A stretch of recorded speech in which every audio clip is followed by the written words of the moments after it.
Welcome back to Grumpy Vet Garage. In a previous video, I showed you my Wagner tuning intake slash intercooler for my A90 Supra.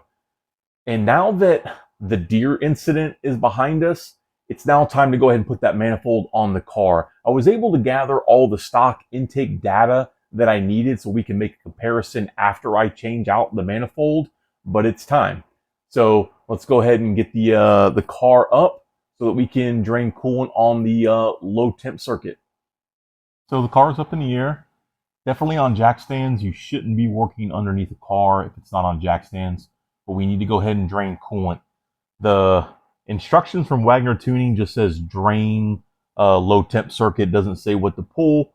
So the location should be right here in this general area. So I'm going to start by pulling off this panel, which is on the driver's side. And then if I need to, I'll pull off the center panel that's underneath the radiator and the heat exchanger. But we need to get access to the bottom of the heat exchanger so that we can pull the lower hose for the low temp circuit. All the fasteners that hold both of these panels on are 8mm bolts or screws. They're very small. So 8mm to pull these off. Needed to pull both panels. Pulling the one over there put the line right at the border, but also it made it difficult to get the panel out. So you got to pull both of these panels. Draining the low temp coolant system, you're going to need to crack this cap just to let air get past it to aid in draining it. With panels removed under the car, this is the hose you're trying to disconnect.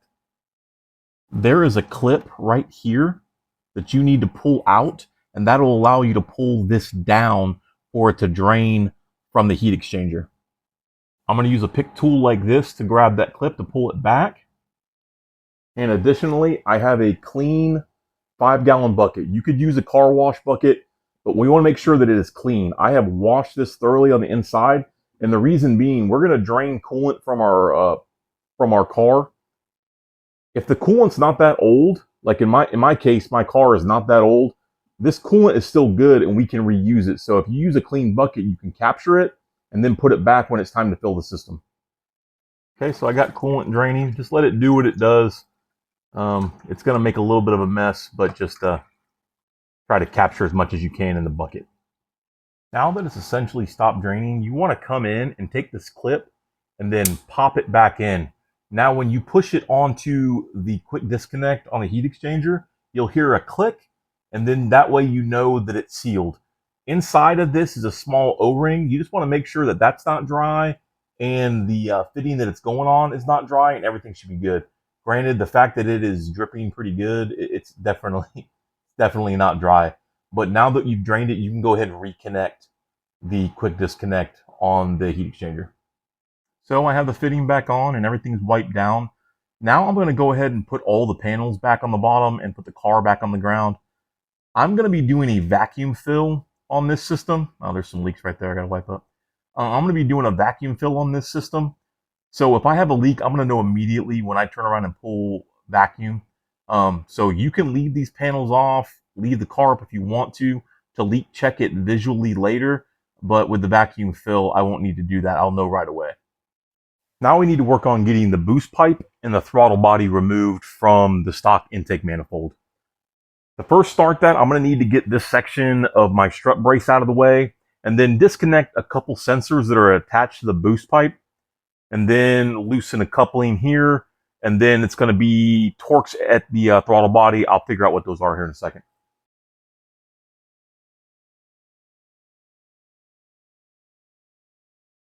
So these connectors are the same in the way they come apart. So you end up popping back this tab, and then once you get it popped back, you can depress it and then pull it free.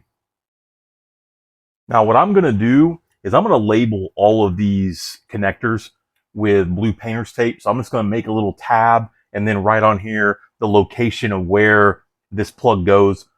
It's not going to be a problem of getting them mixed up. It's just I like to know, like, this plug goes here, this plug goes there. There's no guesswork. So removing the charge pipe, it's going to be an 8mm on this hose clamp, and then it's going to be T30s here at the throttle body. Put a little bit of painter's tape here just to protect the pipe from the tool.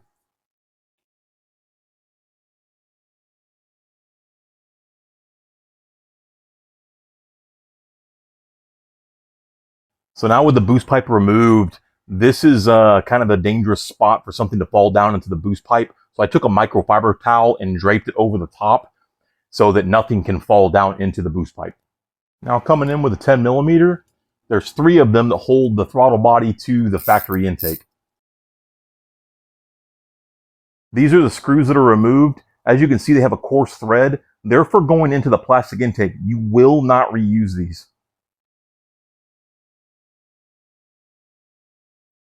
There is a clamp on the bottom of the throttle body that holds 2 coolant lines. Just pop those clamps or pop those hoses out of that clamp, and then you can grab the throttle body and pull it free. Make sure you have the gasket.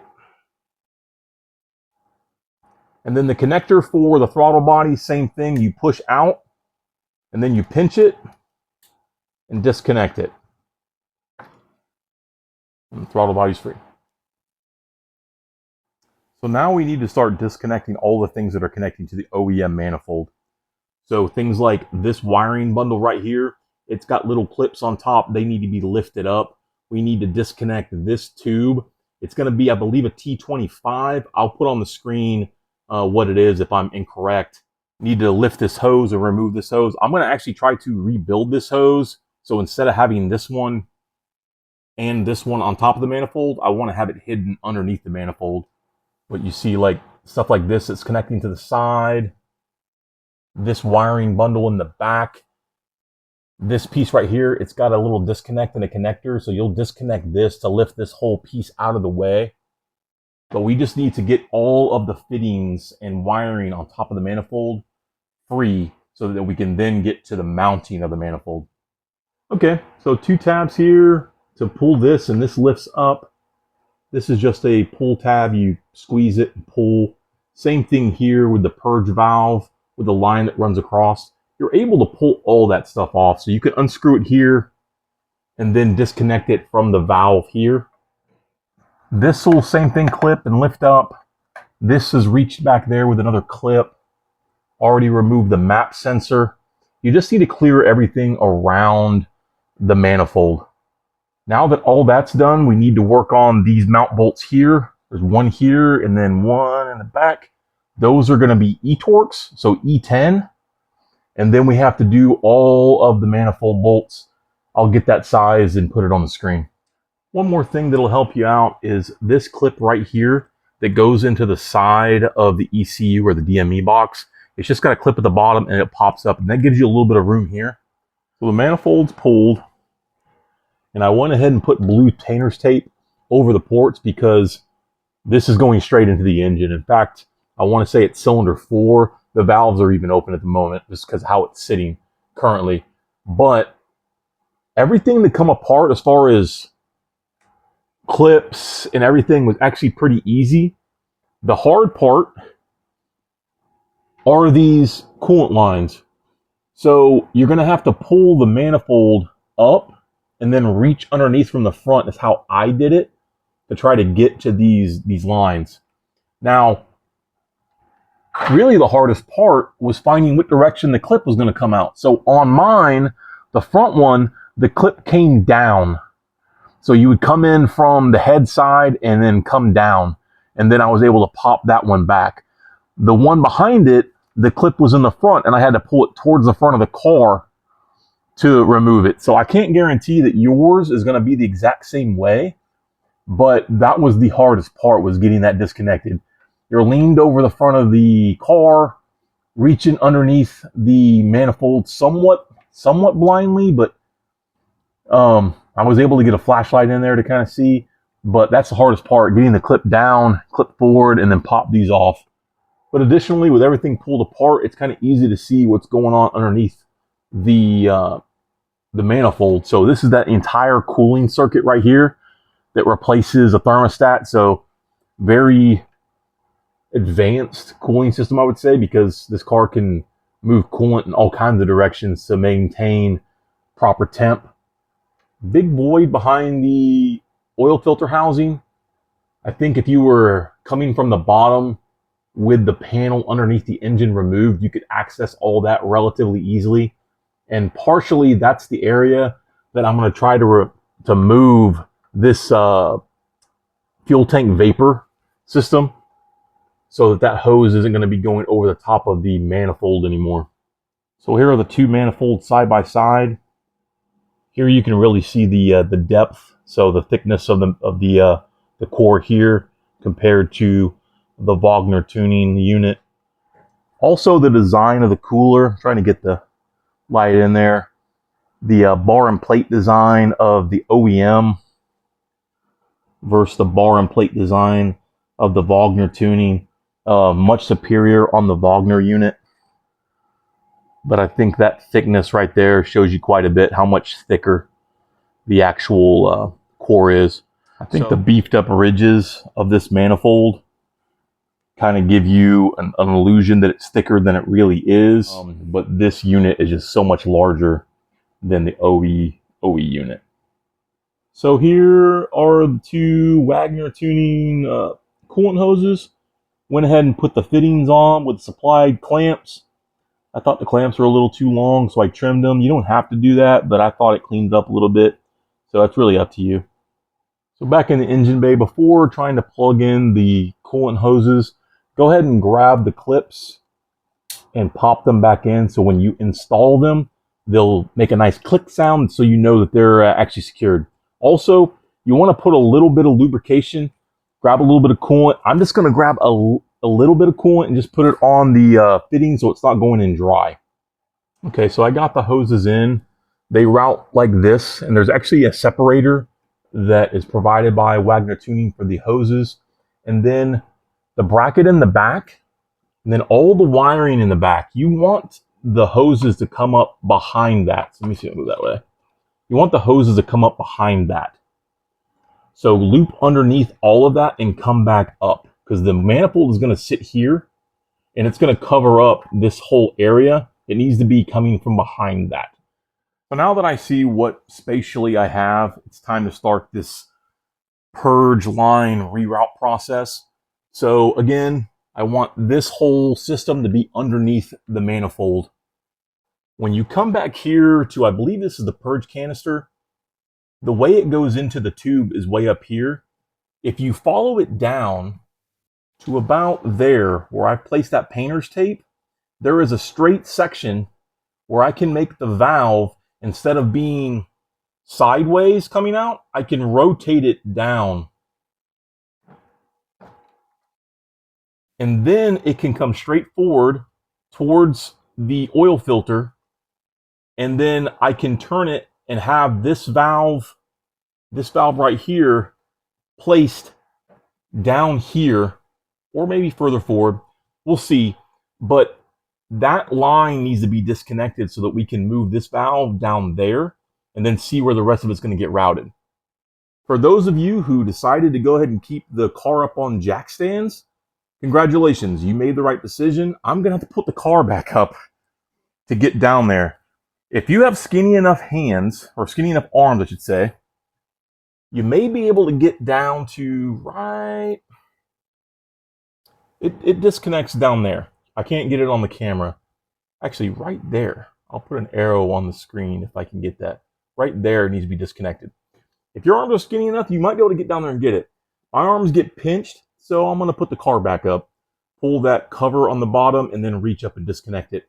But then I'll be able to pull this whole assembly out to go ahead and start my modification process of that purge line. Okay, so very cramped under here, but to kind of give you an idea where I'm at, that is the transmission pan. So the center panel under the transmission is the one that I pulled. Also, I want to remind you, you don't have to do this. I'm doing this because I want to clean up that hose going over the top of the manifold, but this is not what you have to do to install this manifold. This is just something I'm doing because I think it would make it look nicer. Not required, just for looks, really. So panning around, and as soon as you pull the panel off, this is the fitting right there that runs to that purge valve up top. So you just have to pinch that, disconnect it, and pop it out. So here is the line that I removed down here, and then this is the system. I'm going to create a system that will tuck underneath and still make all of these connections. And I know you're thinking, well, there's an actual electrical connector there that's going to be underneath the manifold. And the good thing about the Wagner tuning manifold is there is actually space in between individual runners to run that connector down underneath to connect there. But what I have here to try to do my arts and crafts is the main part is 3/8 inside diameter hose that is specifically 30R9 rated, which means it's rated for ethanol. So this is a purge line, purge for the fuel tank. Granted, there's not ethanol running through it, but it is vapor. And eventually down the road, I want to be able to run true flex fuel on the car, maybe even 100%, or not 100%, but E85 in the car. So I wanted to make sure to get something that wasn't going to degrade from being around ethanol in that environment. So this line roughly will work to make all these connections. So I'm going to use that. I'm also using some braided nylon to cover it to make it more look like factory. And then I'm going to use the crimp-on style hose clamps to make those connections. And then over here I have heat shrink to cover those ends to make sure it stays nice and doesn't fray at the end. Heat gun's going to help with all that, but also the heat gun is going to help for removing this style hard tubing from all of the fittings, because I have to reuse this fitting. I have to reuse that sensor, or that sensor, and then this valve. I need to reuse those things. So this is the arts and crafts section of the video, and there'll be a link in the description to all this stuff. Again, you don't have to do this. The provisions with the Wagner tuning manifold allow you to run this system just how it comes from the factory, and you can do that. I just don't want that line and that valve and all that hanging on top of the manifold, and that's just me. So I'm going to go ahead and get to arts and crafts, and then I'll come back and show you what I made. Well, my arts and crafts ability is still about where it's always been, which is kind of meh. Here's the new connection for the top of the manifold. Here's connection at the front. I have it tucked there underneath the edge of the cylinder runner.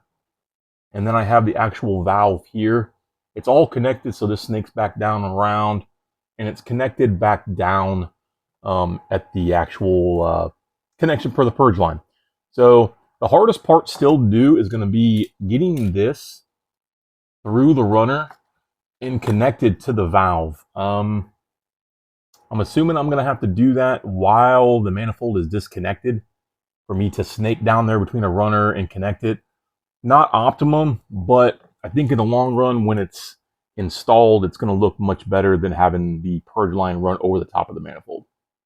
Next, I attached the brackets per the picture. You want to use their supplied bolts and not reuse the e-torques that are originally there because of clearance. There's not going to be enough room underneath the manifold for the taller e-torques, so you need to use their supplied X bolt. Now I'll go ahead and move over your map sensor, and you're going to put it in with the button head Allen head, and it's a 4mm Allen. The torque on it's going to be non-existent. The sealing is being done by an O-ring, so do not put it in super tight. So years of working on fighter jets has finally had some benefit. These O-rings, do not roll them in. So you're going to turn around and push the O-ring in, grab the end, and pull it back. If you roll it in, it just is going to roll back out. You don't want to turn it over and turn it into like a spring where it's rolling sideways. If you go straight in and stretch it out but not roll it, if you roll it, it's just going to pull back out. So you press it in and then just pull it.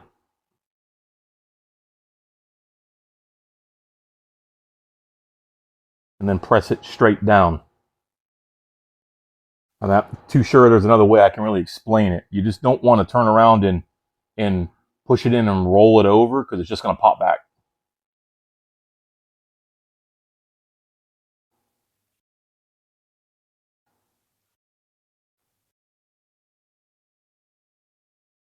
This is definitely the part of installing this manifold that I've heard people have had the hardest time with, are the O-rings. But all I can say is you don't want to twist them, because that springing action is what's going to pull them out of the groove.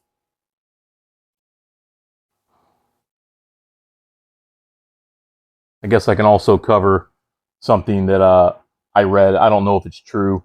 It may be anecdotal type evidence. The heat shield or the heat spacer gaskets. For one thing, they can throw off alignment on a lot of things as far as like mounting brackets. But on a street car or a car that may be doing road racing, also autocross, they really do little to nothing to keep heat out of the manifold. But from what I'm understanding, in drag racing applications, those heat spacers do quite a bit of something. But this intake manifold I'm installing, no spacer. I'm going O-ring straight to the head, and I'm not too awful worried about it. Go ahead and remove the tape protecting the ports.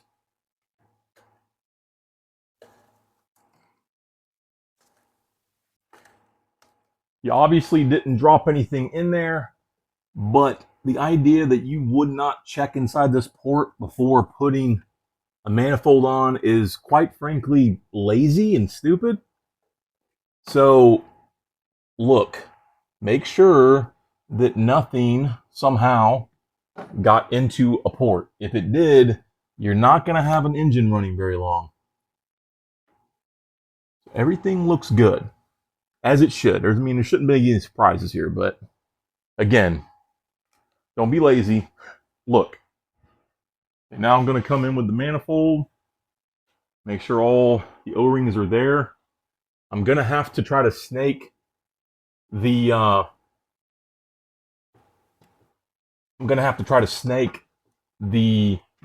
connector in for my modification. Again, you don't have to do that, but it's what I wanted to do.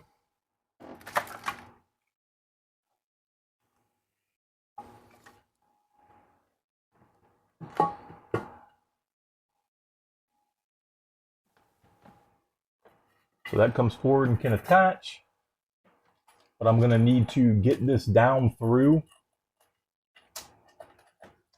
a port. The connector has been put in on the bottom, so now I can move forward with actually securing the rest of the manifold. The brackets over here on the sides, go ahead and put in the hex screws and leave everything loose. You're not putting anything down tight because you don't want to fix the position of anything yet. You want to wait until you actually have it installed, and then you can come in and start cinching things down. So start these bolts and then start starting the bolts that go down through on the individual runners. You can connect stuff like this if you want to, but I'm gonna wait. But yeah, start working on runners, get everything started, and then we can start torquing things down.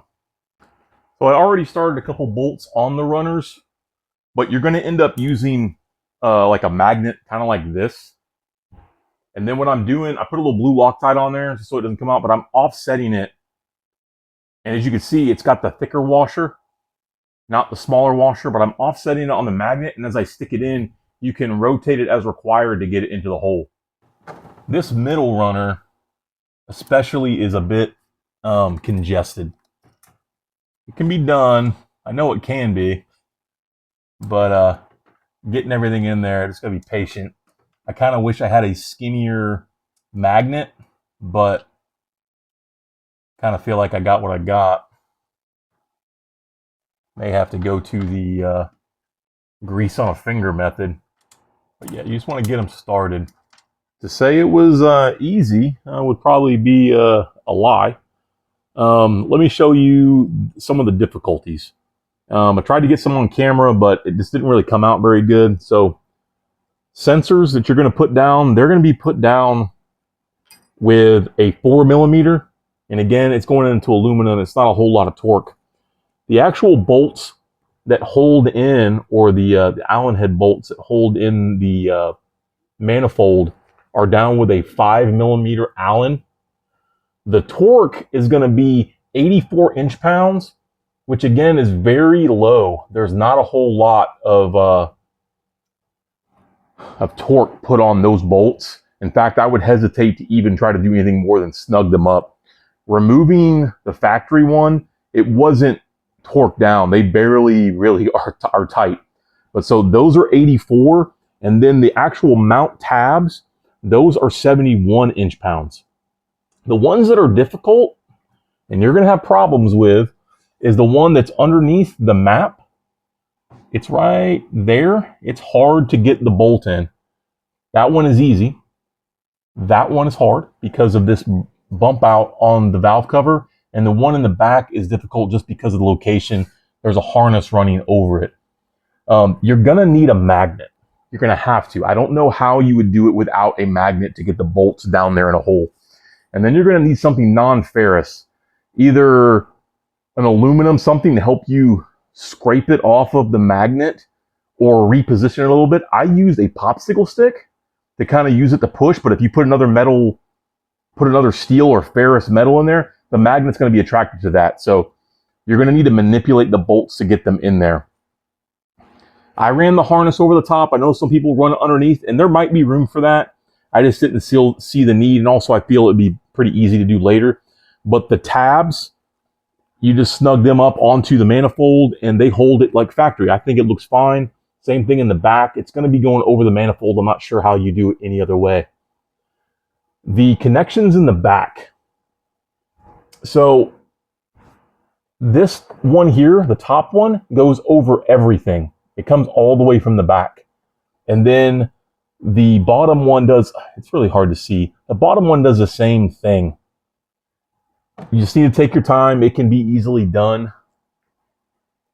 But yeah, it's in. Now I need to go ahead and move on to putting on throttle body and the boost pipe. It's really just the reverse of the removal. Key thing for sure is to use the supplied bolts to install the throttle body. Do not use the screws that came on the factory intake for the sensors or for the throttle body. The screws they use were screwing in the plastic. These are actually machine thread screws to go into threaded metal. So now I got throttle body, boost pipe, wiring, everything secured. I think the clips that they have on the manifold are really good. But now it's time for us to go ahead and put coolant back in the system. The method I'm going to use is vacuum. So you can see that the tool I'm going to use is an airlift. I bought this tool mainly to use with my Duramax diesel, but it works really with any vehicle. They have different adapters inside, but the one I'm using is just a cone adapter, and it fits in good and does not hit the indicator in the tank, but you just want to press it down. So with this system, there's really only two adapters that connect. The first adapter is a vacuum adapter, and this is what you'll use to pull vacuum on the system.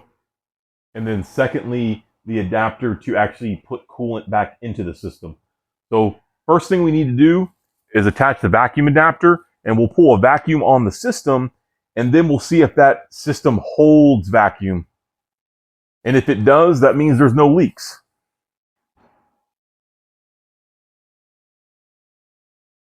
So you attach the fitting, it has an overflow, and that overflow, I'm just going to go ahead and put it over with the coolant that I brought over that we recaptured. Now, see how it's moving around here? That's not going to be a problem. Once it starts pulling vacuum, it's actually going to suck this cone down to the lid of the reservoir. But let me go ahead and first though, shut the valve to the system. I'm going to turn on my compressor and then connect shop air to this adapter. This process of pulling a vacuum can actually take a little bit of time. The key thing is once you pull vacuum, you're going to then turn around and close off the valve and just verify that it maintains that vacuum. Kind of letting the air compressor catch up. Currently, we're just under 15 pounds of vacuum. I'm probably reading that term wrong. We're just about 15 at the gauge, and it's holding good, but I still want to pull it back to close to 25. On the gauge, it has, and I'll bring you in to see it, it's got a red area and a green area. The red area and the green area really is more of the red area is not enough vacuum to pull fluid. Compared to the green area, you have enough vacuum to pull fluid. Now it's really shot up good. So I went ahead and cut off the compressor. Now we're letting it hold and maintain vacuum, and just we want to verify that it's not going to drop down. Let me show you the gauge though. So you can see there on the gauge, we're maintaining just under 25. I'm going to let it sit like this for a while, and we're going to verify that it stays right there. We don't want it to leak at all. So airlift says you only got to wait 20 seconds. We've waited more like 5 minutes. It's still holding vacuum. I'm not seeing a leak there. Okay, so now carefully what you want to do is you want to disconnect this quick disconnect here, making sure this is still closed. Now we're going to put on the fill adapter. Now, if I knew exactly how much fluid was going to go in here, I could then just turn around and go right to that mark. You know, if I turn around and drained exactly a gallon, I could put a gallon back in. But we've changed the capacity size of our cooling system. So I'm not going to be able to use this entirely to fill the system. I'm going to have to go through the normal bleed process using the car. But this gets the fluid that we saved back out and allows us then to be able to use the high and low on the reservoir to put the appropriate amount. The reason I don't want to just use this only is this can overfill this system where I can pull in and this thing will come all the way up to the top. Now I'm having to extract coolant out to get it down. So to avoid that, I'm going to use this to start and then switch over to the standard at home using the car to bleed the system. So you go ahead and put the adapter into the coolant, and you can actually lean the bucket over to kind of help draw in coolant. But the key thing is you want to make sure that the tube is submerged in coolant as long as possible, because as soon as it loses that, it's going to lose all the vacuum in the system. But that's how you would use the airlift to pull a vacuum and draw in coolant on a standard drain and refill. Now coming over and looking at the reservoir, it is still very empty. Like we have. So I'm going to go ahead and put some more coolant in the system. So to fill up the rest of the system with whatever the new capacity is with our larger intake, I'm going to be using a 50-50 diluted mix of the HT12 antifreeze from BMW and then deionized water. So this is a gallon and this is a gallon. So I'm just going to mix these to make 50-50 mix, and then I will top off the system. So to start the bleed process, I went ahead and put the car in diagnostic mode. You do that by keeping your foot off the brake and hitting the start stop 3 times really fast. Then you're going to come over to the climate control and you're going to turn it off auto, and you're going to crank it all the way as hot as it'll go.